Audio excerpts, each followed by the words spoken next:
Tell it to myself. And I have to read in the Word of God where He is telling me, like, this, you are beautiful, and this is why I love you. And but no, God doesn't love us because we're beautiful. He loves us because we are. But at the same time, just recognizing all of the different types of beauty, that's another thing. So I think for myself, something I'm going to take away from this conversation is like to really increase the amount that I affirm myself. Because of just my present living situation, and also the degree to which I expose myself to other media that is encouraging me about my own type of beauty. So I think trying to be around more narratives that uplift me and that don't reinforce those standards of beauty that I don't necessarily believe in, or that I think are so opposite from me, are what I'll have to do. So I remember I went to pick up my son at his daycare, and I didn't even hear it, but later on he told me, he said, "Mommy," he was sad when he got there. I was like, "Why are you so sad?" He said, "Mommy, you didn't hear them?" I said, "Hear what?" He said, "Mommy, they were saying that you're ugly. You look like an alien." And he said, "But I think you're beautiful, Mommy. I think you're beautiful. I think you're beautiful just the way you are." And to hear my 7-year-old son say that to me, he was, oh my goodness. it was just like, I must be doing something right. You know what I mean? But you know what it was? And I think I told Sissy that,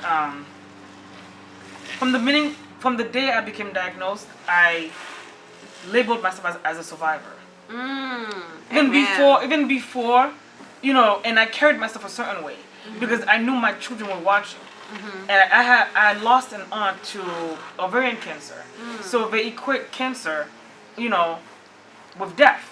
So from the early on, I had to make sure that I carried myself a certain way, that it wouldn't, impede how they saw me or how they felt.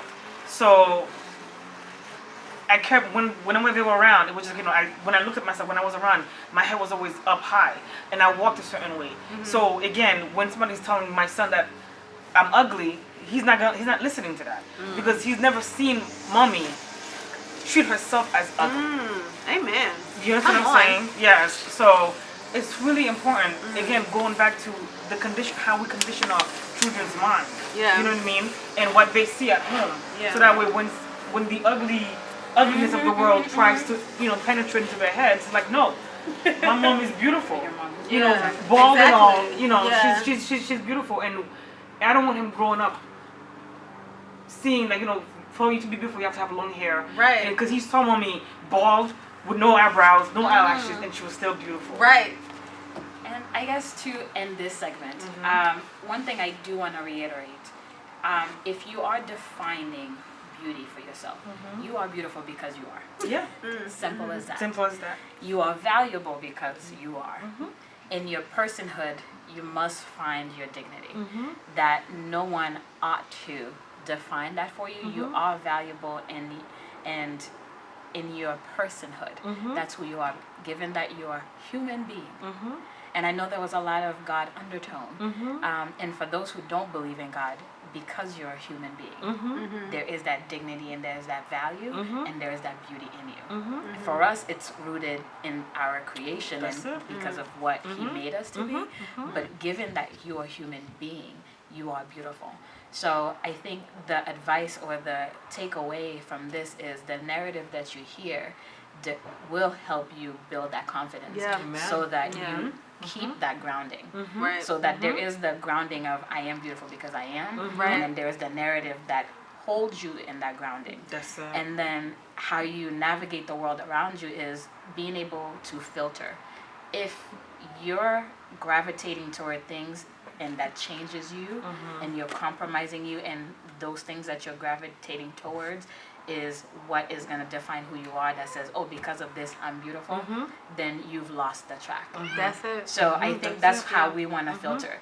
If I do this and I'm feeling okay with it, and then if I can live without it, and I still am my whole being, and if I can live without these things, then you're still in grounding. But if you cannot live without these things, and that you cannot define yourself or stand without these things, then that's where the self-esteem and issues come about. And looking at you too, I'm looking at you and I say, if you can be okay like this and like this, You've won the battle. You've won the I battle. don't even know how that looks like. You look right? beautiful. You look beautiful. Listen, you look beautiful. And that's the takeaway from this, right? If you can be okay, look without eyebrows and with eyebrows, then you've won the battle. Yes. On the battle. I agree. Agree.